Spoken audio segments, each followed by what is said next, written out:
Okay, I want to ask you another contextual question.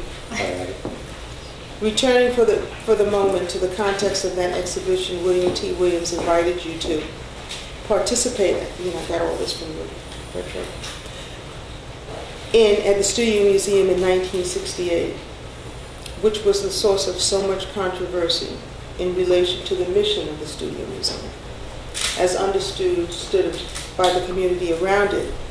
There was a reference to an interview in the catalog for your retro at the Corcoran with William T. that suggests things almost came to blows or did come to blows. I was around then, but I don't remember that. Do you care at all to recollect the scene of the early Studio Museum and that exhibition that he asked you to be in? Yes, very much. There were no blows. There wasn't much at the Studio Museum. It's just a gymnasium. Bars on the window. It was still on 5th Avenue and 25th Street. Right. I mean, I'd shown him better places. I mean, there was not that much to fight about. Well, I enjoyed coming to the Studio Museum if I was early before the building was unlocked. I could go to a bar, watch TV or watch the game or something. It was not that big a thing. I think that if you were hiding out there to say this is who I am, this is all that I am, then you should have gone home with me. All the way back to Mississippi. No, I think that Harlem had a particular character. In fact, most of the artists were not living there. The ones who were living there were international. Well, there's always a tension. Well, no, it meant that they came over from abroad. And that was as much as they could be. They were mad at everybody. They were mad at all of us, particularly because we came from downtown, out of town, and things like this. We wore suits. No, we didn't wear suits. We wore tennis shoes and other things, and they wore suits. And who were some of them, Sam? I don't remember them mostly. There was no controversy. You know, is that Mary mentioned Mary Smith-Campbell. Mary Smith-Campbell. I think that when she mentioned controversy, she was talking about the show, when she was talking about the time that she had left the museum, and Ed Spriggs was the one. Ed Spriggs made that comment that we didn't like that. Was Ed Spriggs there when you had that show? No, he wasn't. That was before his time. Okay. He was not in the food chain. He made the comment to the New York Times that I was having a project at the Museum of Modern Art. He just said that I could not show in Harlem at that time. Really? And he wasn't even there. In fact, is that there was nothing public. We're filming. There was nothing public about the show. The show just happened. There were no lectures. And the next show that I remember was that of either Norman Lewis or Hale Woodruff. And when she brought Hale Woodruff in, he cried because he said it's the first time that I've seen my work in one space. So you're talking about something this little, you know. I mean, I've never shown a gymnasium. I'm serious in that sense. So if this was the Harlem, this was the Studio Museum, then why wasn't it bigger? And I think that we all remember when they moved to 125th Street. We all remember the look of the space that later became the Sculpture Garden. We remember how the Sculpture Garden was built. I remember that the men's room never sort of operated much. I mean, so the concept is that if you're here to celebrate something, let's bring our hammer, our nails, build something first. Let's build something, yes. No matter on what side of the ocean it is, no matter what our claims are. But if you came from Africa to Harlem to collect what? Collect Afro-American experience, you know, Okay. before Afro-Americanism before these things, then you have to be, especially if you come from Atlanta, you know, the heart of the South, to collect in New York. Well, my word to Ed Spriggs when I met him, may I help you? May I serve you? Would you like a Coke? Well, I think we get along now, we don't. Do you? Do you really? No, I never do. I never forget a face. I'm from Louisville. And before that, Tupelo. All right. Well, I think that he was a man on a mission. I was a person filled with much pride because Bill had invited William T. William T. William T. and Williams. Steve Kelsey to do that show. Mel Edwards. And Mel has wonderful photographs of the exhibit. Does he? Yeah. Does he? Yes. And I showed the store there, and a great painting. I mean, that painting is pretty good now. It's fed a lot of kids. I think that was an important time. Yeah. What happened there, especially given the controversy in the museum today.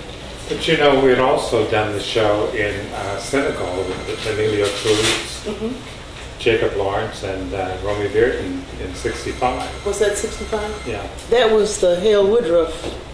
Didn't Hale Woodruff put that This show? was in where? No. In Senegal. It was the, I wanted to ask, you know, Wasn't it a Festac? If you had been to It was a No, that Festac. was not Festac. Festac was '67. 67, but The '65 is at some ceremony. In fact, is that Romy Bearden protested because the work was sent by the government, but the artist did not go. And there were 2 younger artists and 2 older artists. Did you go? No, no one went. Protest. Yeah. But Sam, have you ever been to Africa?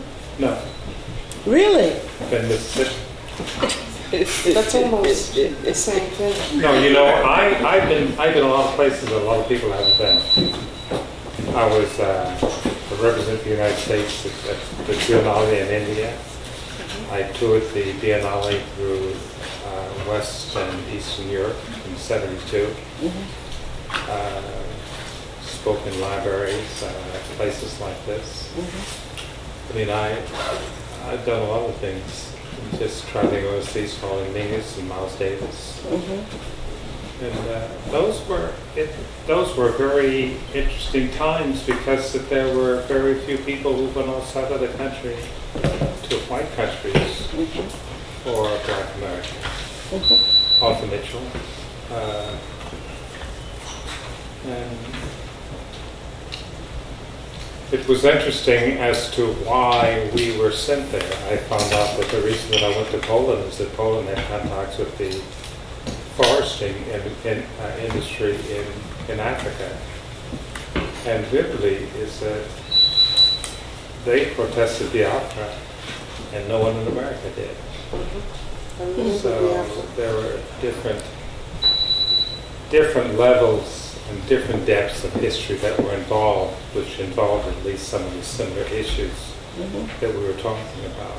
Well, you seem very political to me. In my heart. In your heart.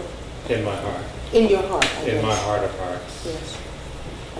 Politics works a lot of ways. It doesn't always means that it means that you know more so than that you choose to respond all the time. It works a lot of ways too. Politics works very well at the bottom of the sea as well as on the surface. So, in fact, coming from Mississippi and working in the NAACP most of my life. Most of your life? Most of my life, yes. Because it suggests that you were working with the NAACP when you were younger. Yes. And then you kind of, Ben Stock suggests that you kind of stopped functioning in relationship I stopped to them. because I found out what National Association for Colored People meant. Which is? Upper class. Well, you know that. Yeah, well, it policemen, doctors, lawyers. Indian chiefs. Oh, well, I should say. Some of the audience missed the last part. He stopped because NAACP really means. It really meant upper class, black bourgeoisie. And that I realized is that when I was working with NAACP, instead of picketing, I should have been doing apprenticeship training and working for jobs for kids. Because the director that followed my program, after 50 years, was still, you know, like a hungry cow on the street. I mean, he had no organization, he had no power, and then most of the things that we had worked for were reversed. In fact, my comment was, somebody must have seen that dirt for those new excavations that they were making while they were leaving the town to us and moving on the outskirts of town themselves. And when they moved outside of Louisville with new shopping centers and things, they were integrated.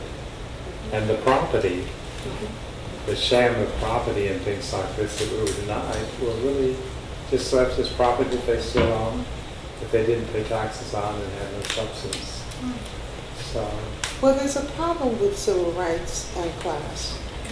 The strategies of it did not address the class issues and were not sufficient to addressing class issues. Except that these were black people. No, it's not. These were so-called black people. Right. These were so-called teachers. And some of them did too. And when we reverted to, I think Hetcher and the Rye was also could not be taught in Louisville public schools. So we couldn't because it was not considered. Informed teenagers about love, sex. It was one of the bad books. So when we joined with the Hetchers to demonstrate, we all got locked up for that more so than for. I mean, you find an issue. If you're corrupting the youth, then it's easier to lock you up and have a public response than it is to actually say, give me a burger. But those things resolve themselves because they become issues of consciousness rather than issues of civil rights, so to speak. And in a sense, we want. How do you separate the two? How do you separate those two? If it's Monday, it's civil rights. If it's I mean, we make the point that we want to make, that we believe in, and that it's safe to make. And the main thing is not to get into too much trouble doing it, because then you won't be around to make the point. I made the policeman cry though. You did? When he saw the kids. Naturally, is that if you have a teenager that comes from school to demonstrate, he's going to bring his little sister, little brother with him. Right. 2, 3 years old, things like this. They lock those kids up too. And they got mama mad. And when those things happen, is that then mama comes out. Then everything is broke. And I think that anything you do, you have to deal with the point of only with the point of tension, which is what Sarah Palin does. And if that happens, then you also have to be responsible for the results. And those results that's when you have to do your best work. That is that you have to be responsible for reuniting or taking away any harm that's done and celebrating any good that's been done. I think that's what happens around what we call a political issue, is that you're on both sides and you feel the pressure of both sides. And as an individual, you make a choice to put it together. That's all.